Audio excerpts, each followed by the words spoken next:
জীবন যেখানে যেমন, এই কনকন্যে ঠান্ডার মধ্যেও হুদা মাটির উপরে হইয়া কি দিব্যি ঘুমডাই না ঘুমাইতে আছে। গায়ে একটা খাতা কম্বল কিচ্ছু নাই। একটু খেয়াল হরিয়ে দেখলেই দেখবেন, যারা মাঠে গনে বাইরেইতে আছে প্রত্যেকটা মানুষের গায়ে শীত পোশাক। জানুয়ারি মাস পড়ছে মন্তন না ভাই, কি কালের কাল, কাল যাই আড্ডিতে পৌঁছায়। এত শীত পোশাক পরার পরেও মানুষজন কুড়িমুড়ি দেয়, এর মধ্যে এই লোকটা ঘুমাইতে আছে। আমনে আমি হাজার হাজার টাকা খরচ করি গরম পোশাকের পিছে, দামি জাজিম, দামি কম্বল, এরপর অনেকের সহি হয়তো এত সুন্দর একটা ঘুম আয় না। সাউন্ড স্লিপ যেটারে কয়, পারি না, রাজ্যের দুশ্চিন্তে মাথায় ইয়ে ভর করে। তোমাকে বরিশালে একটা কথা আছে, নাই খাতা নাই শীত, এইটার একটা জলজান্ত প্রমাণ পাইলাম এহিনে।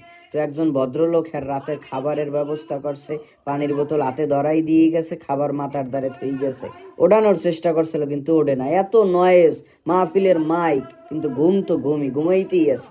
আমনে আমি ওষুধ বড়ি খাই, গরমের মধ্যে থাহি, হিটার জ্বালাই, আয় না, ঘুমায় না। তো মাবুত, এই দুনিয়া দিয়া তুমি অভাব উড়াই নাও, প্রত্যেকটা মানব শিশুরে তুমি শান্তিতে রাখো, সুখে রাখো, এই কামনাই করি।